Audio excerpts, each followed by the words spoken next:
Episode 4. Yes, big milestone. Yep, month into therapy chatter, and this week's episode looks a little bit different. There's only 2 of us.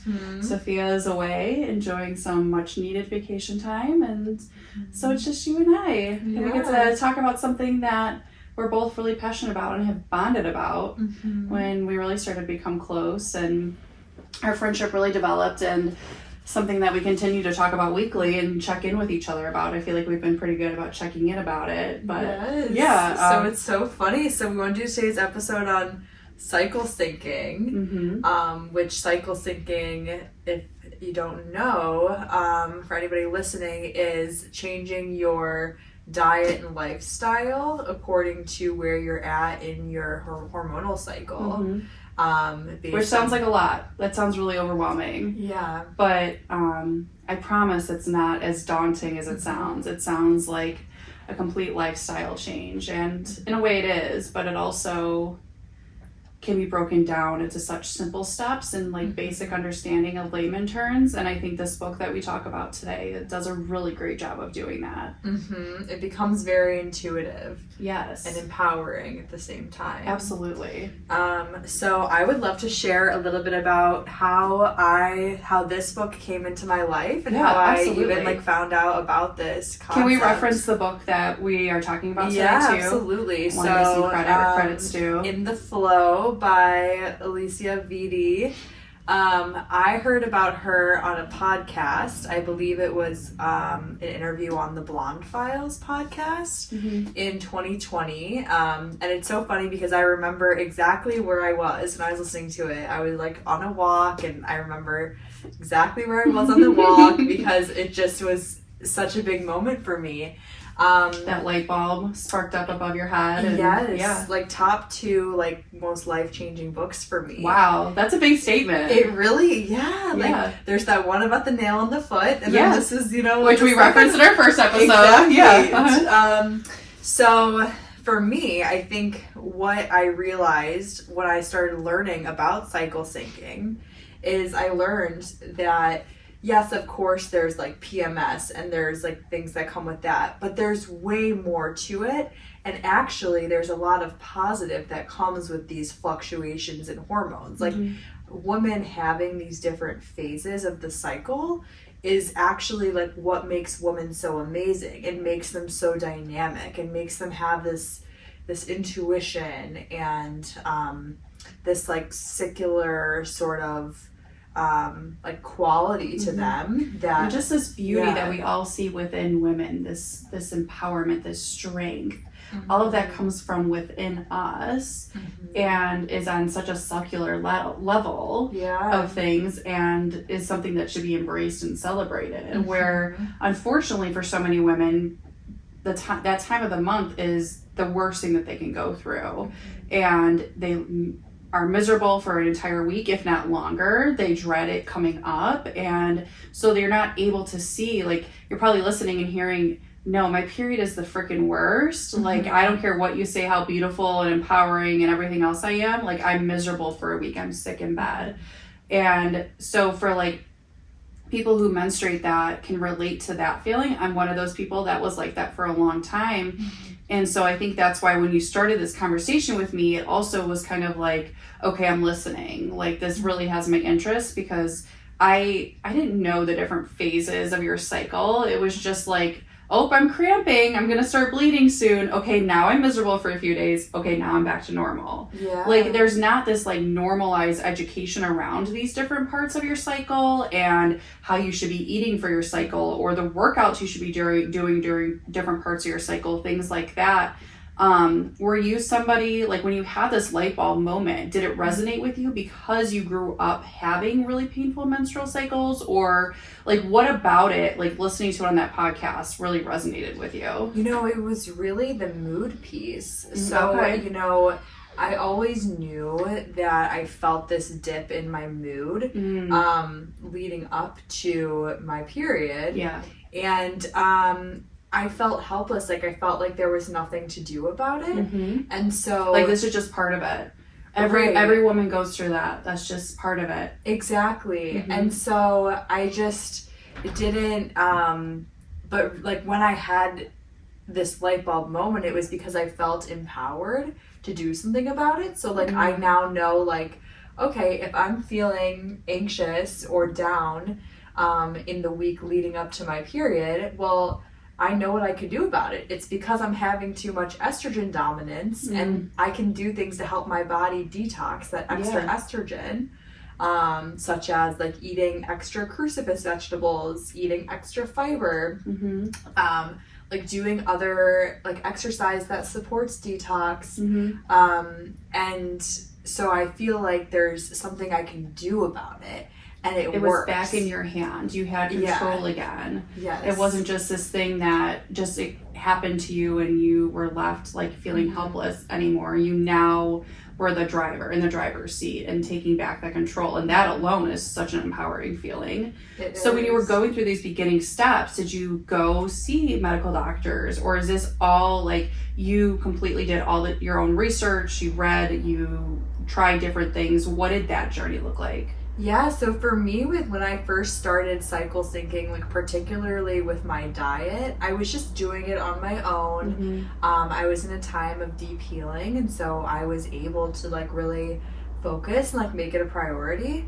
And so I would love to sort of talk a little bit about like each of the 4 phases and like the ways that we can eat and exercise to help support our bodies during those phases. Definitely. And then like how I make that a reality for me when I'm following cycle syncing method. And again, and what I think is important to mention is that what works for you of how you make it into your reality may not look the same for me or someone else listening, and to take that in consideration and to hold that concept loosely, that these are the guidelines and ways that you can, you know, some ideas, some things that you can change about these different parts of your cycle, but to hold that concept very loosely and not hold yourself to this rigid idea of, well, I heard it on this podcast or I read that this is what this person does, so why isn't it working for me?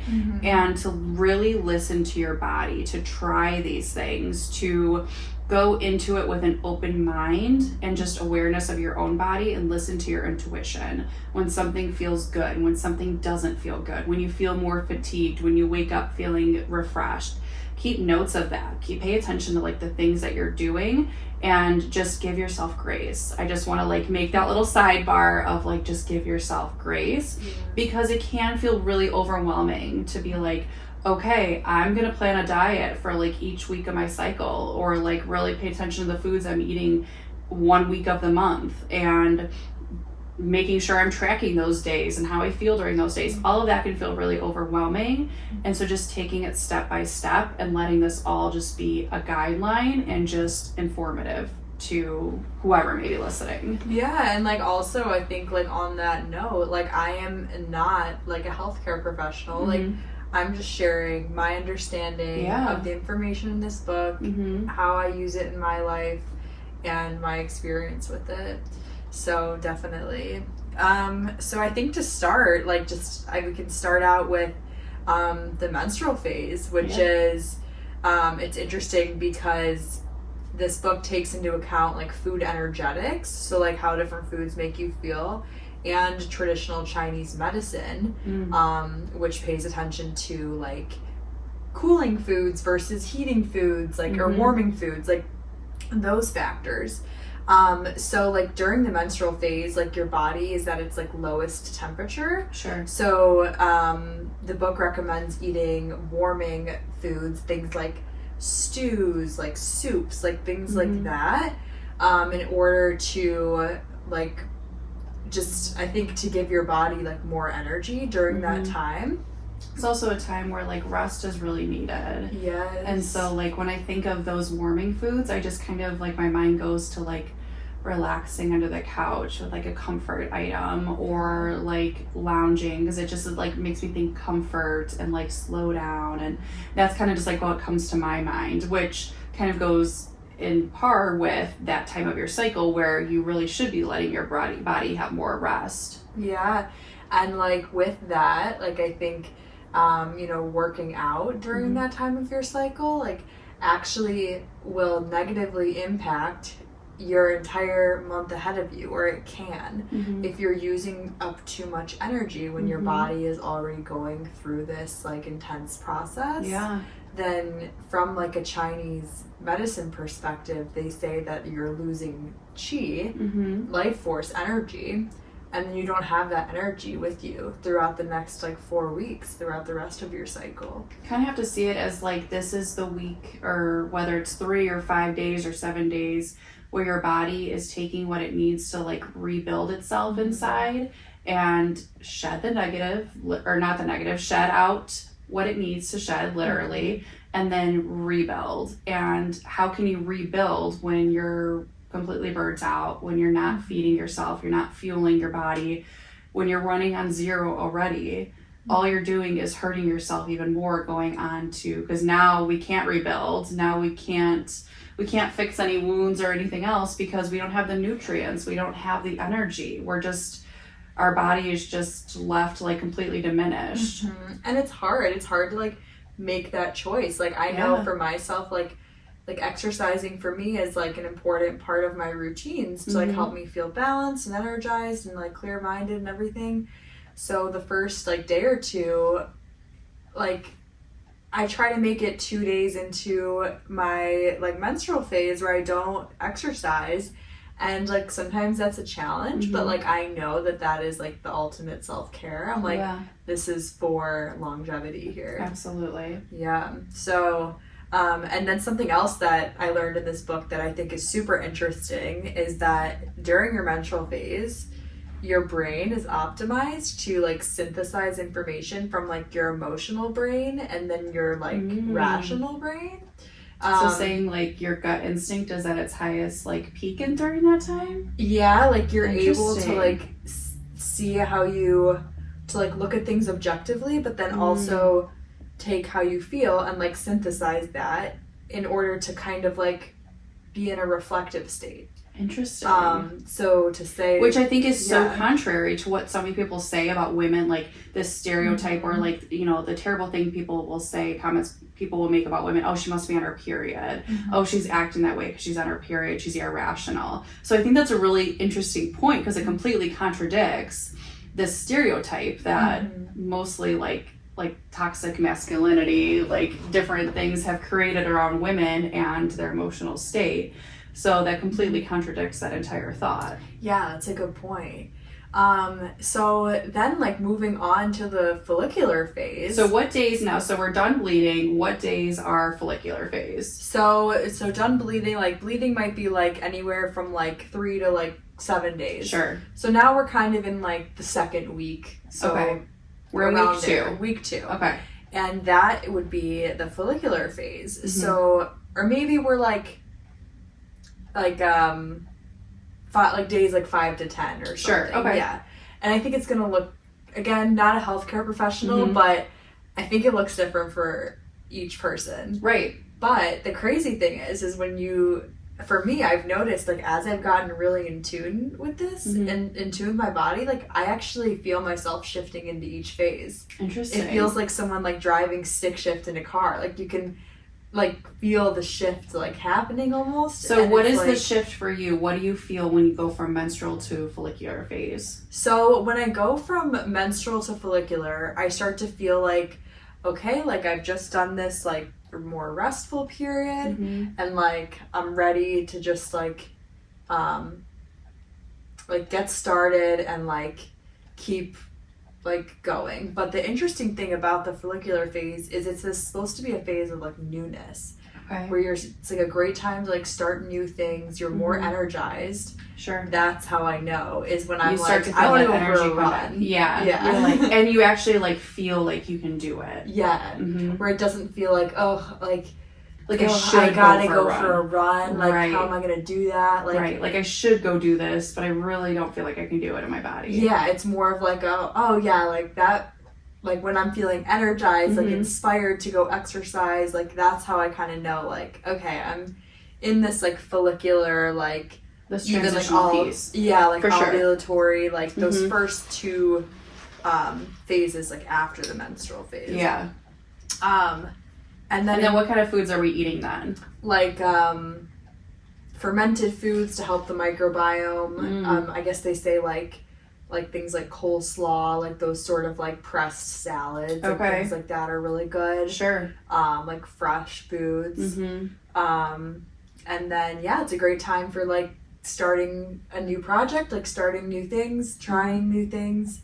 And then moving into the like ovulatory phase, which is like just the best. Like I always feel so good. That's when we're in our bad bitch era. Yes, like that's when we feel good. Like no one can do us wrong. Yeah, and for like anybody listening to this, like Jess and I are synced. Like we are like like always are like right there with each other. Like we know where we're at. Like we're energized or we're whatever. We come into the office and we're like, all right, we're feeling good. Like we don't need nobody. Like we got this. We're like, and then the next week we're coming and we're like, let's be quiet. Today. Let's listen to jazz. Let's go for a little walk and have some tea. So we like that's nice. Absolutely. But so I guess the best foods for like the ovulation phase would be, or ovulatory phase would be like they say like light and bright. Okay. And actually it's like from a like TCM perspective, traditional Chinese medicine, it's the warmest. Your body's like at its warmest point, so you can handle cooling foods like salads, like raw vegetables, like you can handle all of that. And I guess like antioxidants are really good during that time, so like really like colorful like raw vegetables are good, stuff like that. And then that like our brain is optimized for like socialization. So that's when we want to go out. That's when we want to socialize. That's when we're making plans for those big endeavors, and then 2 weeks later we're like, I don't really feel up to that. It becomes a little too optimistic during that phase. I definitely do sometimes too, where I plan a little too big, and then especially if I don't think about when I planned it in my cycle, and then I wake up and I'm like, definitely shouldn't have made those plans. But it is like a great time for like, they say like great time for like first dates. They say like great time for like social. You're on Hinge. You're like, can we actually schedule this for like the 13th through the 17th? You're like right in that 4-day period. They're like, why are you visiting? No, that's just my ovulation cycle. Like that's just gonna be when I'm most social and outgoing and radiating my I will be my best self at that point.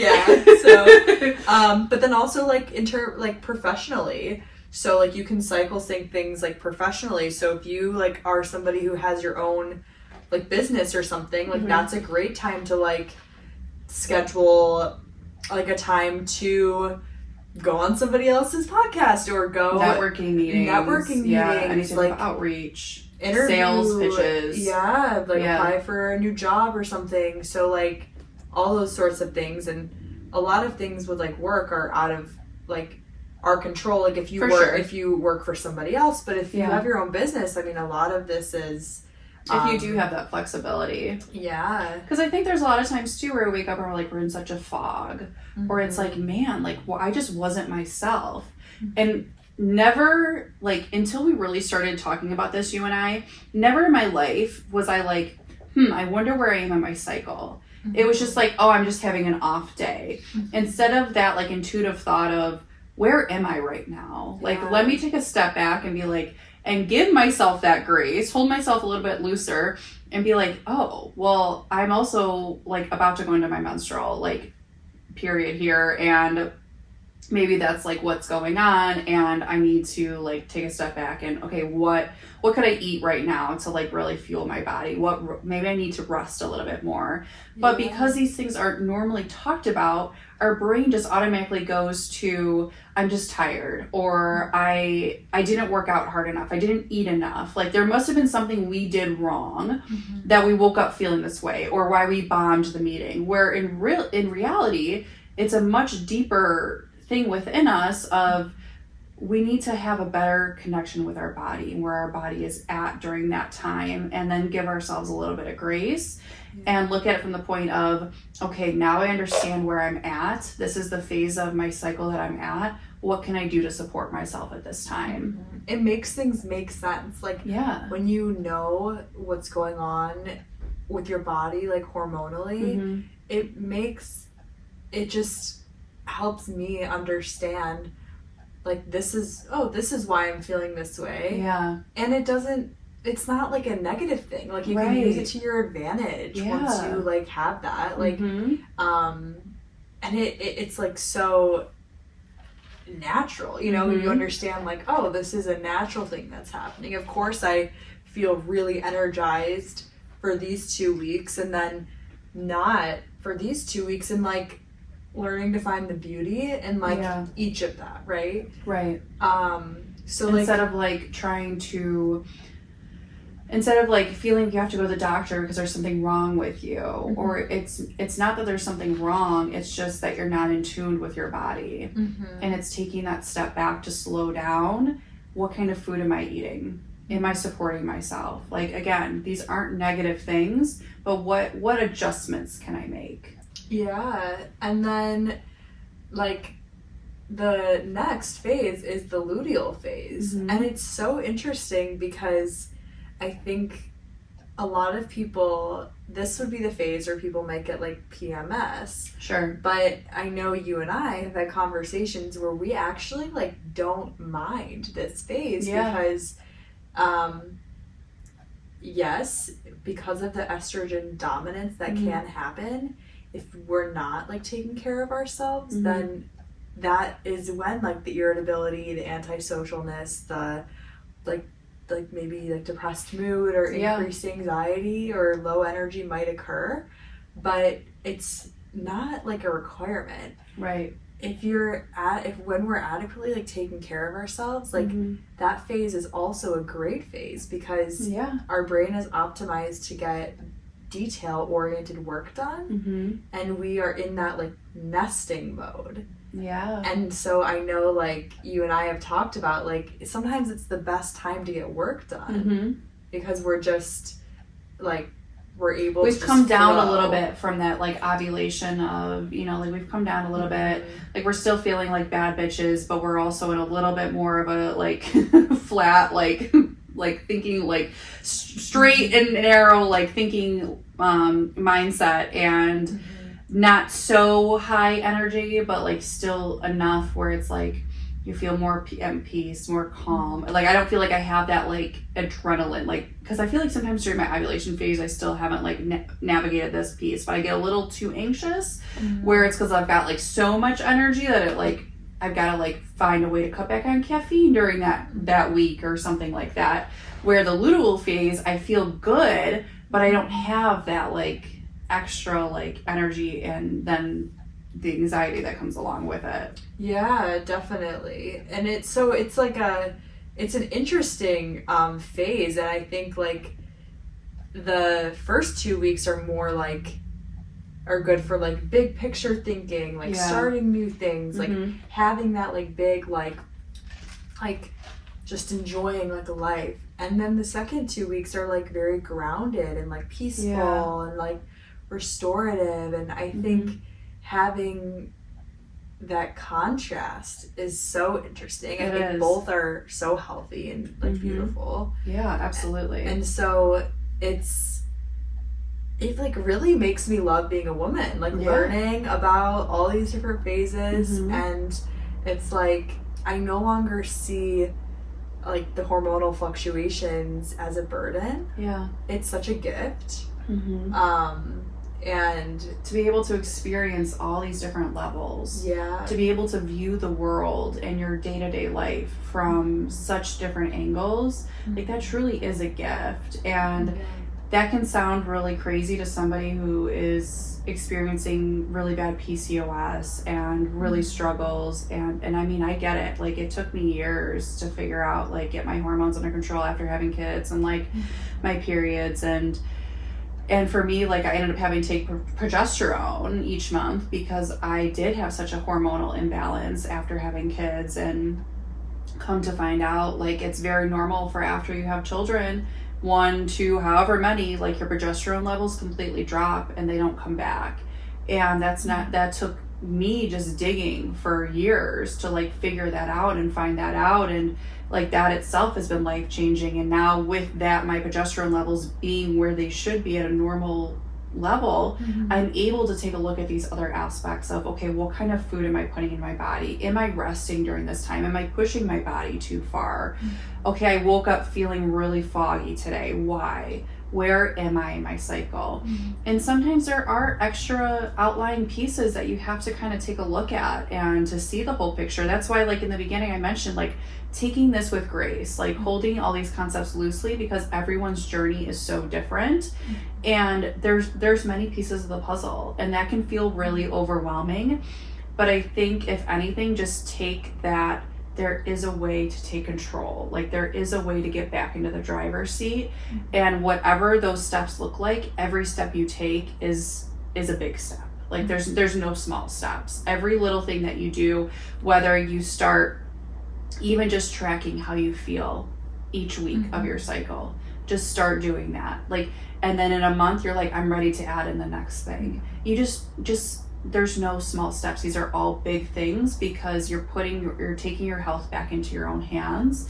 And that's so empowering. And once you can reach that point of you just know where you can feel those transitions from week to week, where like you were mentioning, like how you can feel that from the menstrual to the follicular and then phase to phase. Like once you will get to that point, and then you're going to be like, oh, I'm having more energy today. Like that's such an incredible feeling, to have that intuitive feeling and awareness within your body, and to like know you are in control. And like we've talked about too, where you're like, sometimes I eat something and I wake up and I'm like, wow, like I feel terrible today. And like how, like when you are that aware, like I just think that's such an incredible thing. Yeah, it is. And like I think it helps, like for those times where you're not feeling great, just to know, like to be able to pinpoint what it is, and know like this is gonna pass, and there's some things I could do to help myself in the meantime. Right. Things like that. I don't have to just lay here and just feel like shit like all day, every day. Like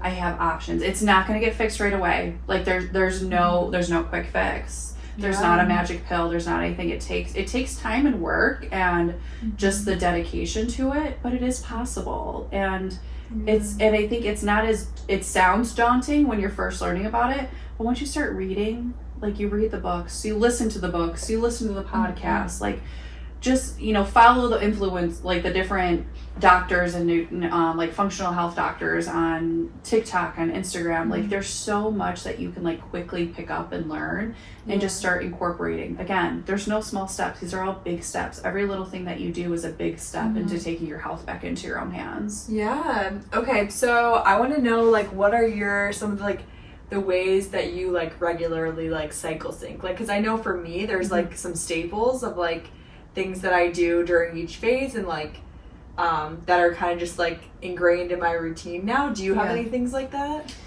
Yeah, I have a few. So I would say something I've recently started doing, since you started talking about it, was like the heating and the cooling foods. I've really paid attention to that, especially during my menstrual, like my actual menstrual week. Normally, thankfully, my menstrual week is like 4, maybe 5 days. And so I really pay attention to like warming foods and rest. I really incorporate rest. I'm really big on like getting out with the kids, especially in nature and things like that. But I don't plan things for that week anymore, because I know that my body just can't keep up with work, with the kids, with activities. So I make a point to not schedule myself during that time. I don't schedule big meetings. I don't schedule big calls. Those are things that I wait for different part of the month. And so in the last couple of months, I've really, like, for me, the way I broke it down is I've gone week by week on, let me focus on 1 week on those changes I can make that make sense. And then I'm gonna go another month. I'm gonna incorporate those changes, see how I feel, what tweaks do I need to make, what else can I do? Am I doing enough, or am I not doing enough? And then I'm ready to move on to the next phase and then look at that. Instead of, for me, that's just kind of how it broke down in my mind. And so I started with the my menstrual week. And so prioritizing rest, I do a lot. And I do Pilates normally, like throughout the month. But during that week, I stick to more just like very basic yoga. Like I'm doing just a lot more stretching during that week. I'm listening to calm music. I'm reading a lot during that week. I'm just doing things that are my body can sit and rest, but I'm also like getting that fulfillment out of, because I do need my self-care too. So, you know, I'm taking like longer warm baths. I am, you know, if I have to put the kids to bed just a little bit earlier so I can lay down too. Like I might be going to bed at 8 o'clock at night because my body is just needs it. I'm really just trying to listen to what I feel capable of doing at that moment. Yeah. And then it's a great place to start is the menstrual phase. Yeah. It's obvious when you're in that phase. Right. And, it's like probably the most important time to take care of yourself, right? Because it sets you're saving that energy and sets you up for a good month ahead. For the rest of the month. Yeah. Or for the upcoming month, I should say. Yeah. And so, now it's really working on the other 3 weeks and making sure that, like I said before, like when I'm in that ovulation phase, that I'm not making big plans for too far out, and like paying attention to when I'm making plans. That's something that I've become really aware of, because I'm like, why did I make these plans? Like, I was so excited for these plans at this time. Why am I dreading this now? And it's that understanding of, well, I want to do it and I wanted to then. I still have that want, but my body just like, it can't right now. And I have to just respect that and understand that even though I had the ability and energy then, that at this time, my body can't do that. And I have to understand and be okay with that and give myself a little bit of grace. Yeah. And so I've been trying to be more aware of when I schedule things, when I schedule business meetings, when I do a lot of network outreach. And so when am I scheduling those meetings? Because I can't like sit there and have a successful meeting with you during my menstrual week. Like, it's just not going to happen. Like, at that point, I'm really just trying to survive and save every ounce of energy that I have to get home, to take care of the 2 kids and the house and everything else that comes with that I don't have those extra bricks. I like to call them bricks of energy. Like, we all have so many bricks of energy throughout a day, and once you start taking those bricks away, you can't get them back, so we only get so many each day. And during my menstrual week, I feel like I have like half of those bricks. And so I'm really focusing on how I'm using that energy. And so just being really aware of that. Those are some things that I've started to incorporate. And it is something that I'm just mindful of each day too. And I think that's one of the hardest parts, is just reconnecting to take a step back, take a breath, like, where am I? What have I eaten today? Have I had any rest? Have I moved my body? Have I gotten outside? Like, I think that alone is such a huge part of it, of just being mindful. Yeah.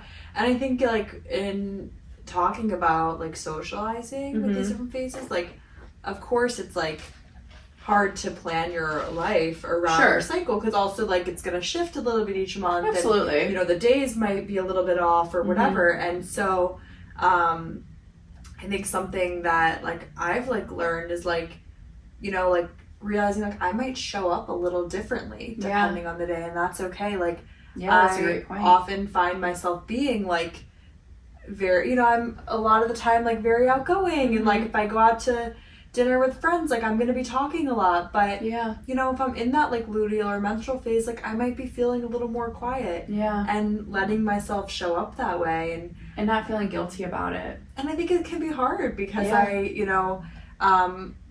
sometimes other people expect you to show up a certain way, but like being okay with like like that's okay, like I don't need to be the loudest person in the room right now, like I can just sit back and like enjoy being in my friend's presence and like save some of my energy. Absolutely. So like leaving room for that also. I think that's such a good point, and I think that's a really good like perspective switch on that, of just like how I show up is this is what I can, like, this is how I, like, this is the best I can do this, and that's okay. My best might be a 50% today, and that's still okay. Like, there's nothing wrong with that. And like both are like beautiful and like fun and like, totally. Your worth isn't dependent on like how, like, if you showing up at 100% every single time you see your friends, like, because none of us are capable of showing up at 100%, and that's like what true relationships are built off of, is being able to, me show up at 30 and you show up at 70, and we still can balance each other out and still be okay. Like, that, whether it's a partnership, a relationship, friendship, like whatever the relationship may be, they all work that way, where we just can't show up at 100%, but we have to allow ourselves to show up as how we are and feel okay with that. And that can be hard. Yeah, and just like riding that wave out. Yeah. So something else, like I wanted, before we wrap up, I really wanted to like mention that this book has like a corresponding app. Yes, so that I like yeah. have been using for years. For sure. I believe it's called My Flow. FLO, yeah. FLO, Uh-huh. but it tells you like once you've been tracking your cycle with this app for a couple months, it tells you what phase you're in and tells you what you can eat, what you can do. To takes help so much of that during brain work phase. out of it for you. So if you're stressing about like, wow, this is so much information at me, there's resources. There is, and you can share. There's a feature where you can like share it with your partner, Okay. so that they can know where you're at in your cycle and actually like plan dates for you like around that. I love Isn't that so cute? that. Like, oh, like my partner's in like their luteal phase, like they might want to do like or a what type movie of night or what type whatever. of date Yeah. that you plan. They're like, Right. oh, they probably won't want to go out to eat, but maybe we Yeah. can do a date night at home Yes, exactly. without having to like try to figure out your partner. Or like, oh, like they're in like the follicular phase, like they want to go on like a hiking date, like do something more energized. I love that. Yeah. Like how you can best support your partner. Yes. Because too, if like we're not, even like you and I are in tune, but we may not always communicate like, hey, I'm in my follicular phase. I feel like going for a hike. You know what I mean? Like to our partners or friends and things. And so like having that where it's like that little bit of extra, like without, you know, they can just kind of take a look and just take that guesswork out of it. There's a great, like she's a podcaster and like influencer, Maddie Miles. Okay. And her like brand is Peace, Love, Hormones. And she has like some great content out there about like her partner is great about planning these dates around her phases of her cycle.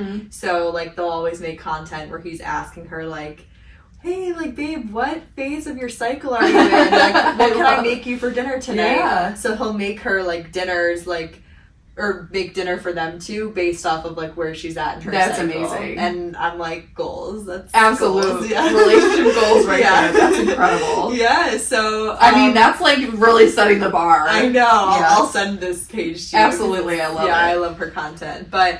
I think that's all that I have. Did you have anything else you wanted to add? Yeah, I thought that was such a good conversation. And again, give yourself grace. Allow yourself like that flexibility, flexible mindset.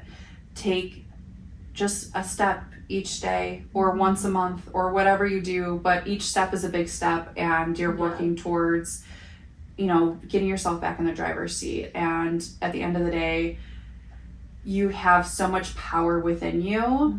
So allow yourself like to embrace that power within you and really like feel that and let it radiate. Yeah, absolutely. All right. Well, amazing. Best. All right. Thank you so much. Thanks for listening and have a great rest of your week, everybody. Yes, absolutely. We'll see you next week on Therapy Chatter.